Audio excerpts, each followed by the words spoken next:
नमस्कार, master stroke में आपका बहुत बहुत स्वागत। मैं हूं आपके साथ शोभना यादव। पूरी दुनिया की नजरें इस वक्त अफगानिस्तान पर लगी हैं, जहां अमेरिका के सैनिकों पर लगातार हमले हो रहे हैं। आज भी काबुल एयरपोर्ट पर अमेरिका के सैन्य दस्ते पर रॉकेट से हमला हुआ। हालांकि यह हमला नाकाम कर दिया गया। अब अमेरिका को अफगानिस्तान में सिर्फ एक और दिन काटना है, यानी कल 31 तारीख को अमेरिका का अफगानिस्तान मिशन खत्म हो रहा है और इसीलिए कल का दिन बेहद महत्वपूर्ण हो जाता है। उससे पहले कुछ महत्वपूर्ण जानकारियां आज आई हैं। अब से कुछ देर पहले अमेरिका के रक्षा विभाग पेंटागन की एक प्रेस कॉन्फ्रेंस हुई है, जिसमें जानकारी दी गई है कि कल अफगानिस्तान से 1200 के करीब लोगों को निकाला गया।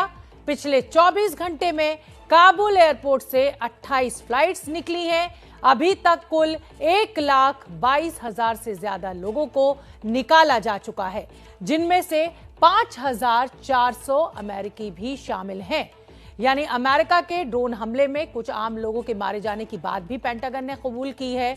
यानी कल, क्योंकि 31 अगस्त है और अमेरिका का मिशन अफगानिस्तान खत्म हो रहा है, ऐसे में तमाम जो बड़े एहतियात हैं वो बरते जा रहे हैं। पेंटागन अभी भी काबुल एयरपोर्ट पर आतंकी हमले के खतरे को मान रहा है।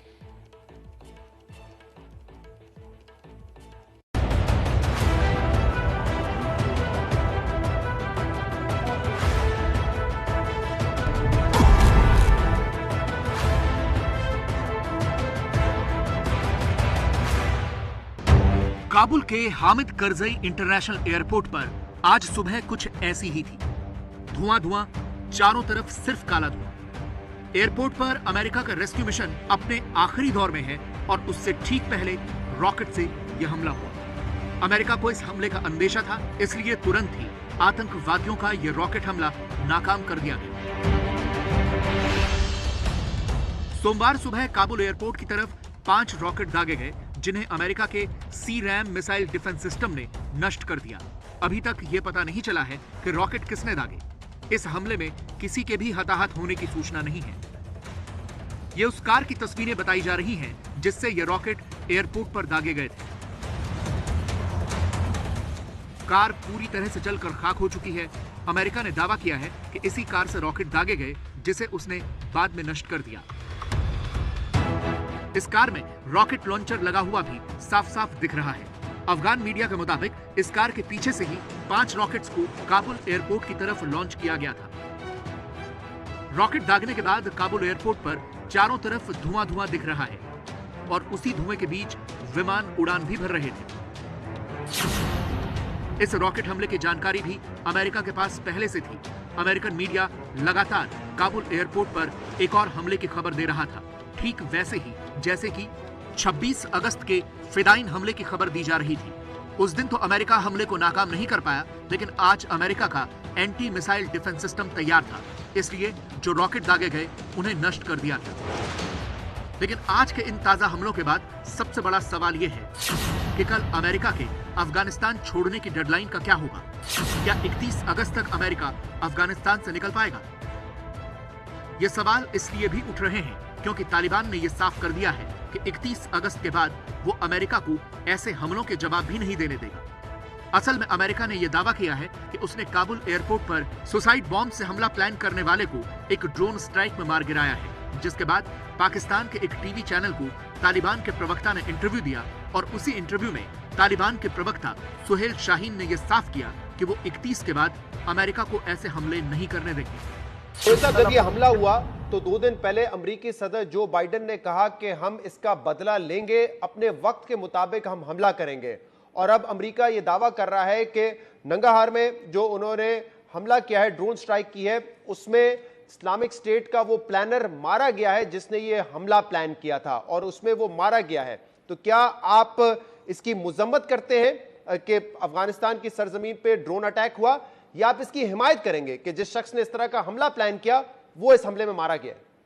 ये 31 के बाद, अगस्त के बाद उसको बिल्कुल ये हक नहीं कि वो अफगानिस्तान में हमला करे, क्योंकि ये हमारी जिम्मेवारी है और हमारी इसकी ताकत भी है कि हम सब जो चैलेंजेस है उसको कंट्रोल करे, उसको ख़त्म करे और मुकाबला करे।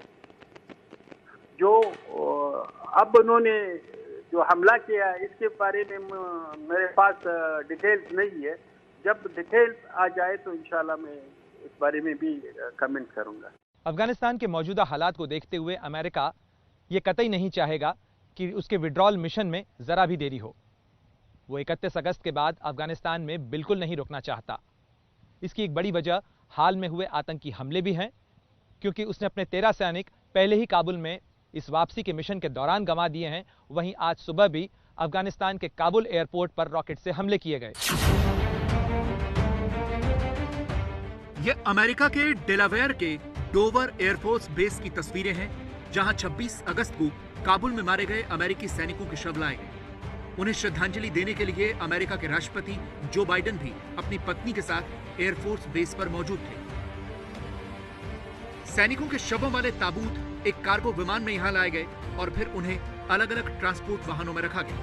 अमेरिका में जो बाइडेन के खिलाफ काफी रोष है, क्योंकि लोग ये मान रहे हैं कि उनके सैनिकों की मौत के लिए उनके राष्ट्रपति ही जिम्मेदार हैं। लेकिन जो बाइडेन इस वीडियो की वजह से और ज्यादा ट्रोल हो रहे हैं। मारे गए सैनिकों को श्रद्धांजलि देने के तुरंत बाद जो बाइडेन अपने बाएं हाथ में बंधी घड़ी की तरफ देखकर टाइम देख रहे हैं, जिसे संवेदनहीन माना जा रहा है। 26 अगस्त को काबुल एयरपोर्ट पर जो बम धमाके हुए थे, उसमें कुल 170 लोग मारे गए थे, जिसमें से अमेरिका के 13 सैनिक मारे गए। ये सभी काफी युवा थे और इनकी उम्र सिर्फ 20 से 31 साल के बीच थी।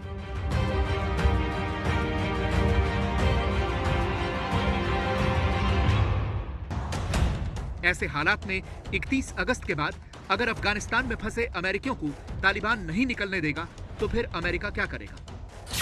वैसे ऐसी खबर है कि अफगानिस्तान में अमेरिका के अभी भी करीब 300 नागरिक फंसे हुए हैं। अमेरिका चाहता है कि कल तक ये सभी नागरिक वापस अमेरिका चले जाएं, क्योंकि अमेरिका काबुल में अपनी एम्बेसी बंद करना चाहता है। अमेरिकी सेना की वापसी के बाद अमेरिकी डिप्लोमेट अफगानिस्तान में नहीं रुकेंगे। अमेरिका की तरफ से यूरोपीय संघ, नेटो और करीब 100 देशों की सहमति के साथ एक संयुक्त बयान जारी किया गया है। इस बयान में कहा गया कि तालिबान की तरफ से इस बात का भरोसा दिया गया है कि अमेरिका के अफगानिस्तान छोड़ने के बाद भी वैध दस्तावेजों के साथ लोगों को यात्रा करने की इजाजत दी जाएगी। लेकिन तालिबान का कोई भरोसा नहीं है। तालिबान पर भरोसा करना अमेरिका के लिए बहुत ज्यादा मुश्किल है, क्योंकि अफगानिस्तान में तालिबान का राज आते ही आतंकियों की घर वापसी शुरू हो गई है। तस्वीरों में जिसका ये हीरो की तरह स्वागत हो रहा है, वो किसी जमाने में अलकायदा का टॉप कमांडर था। वो ओसामा बिन लादेन का टॉप कमांडर हुआ करता था, जिसका नाम है अमीन उल हक। अब तालिबान के कब्जे के बाद वो अपने घर नंगाहार लौटा है, यानी आतंकी वापस आने लगे।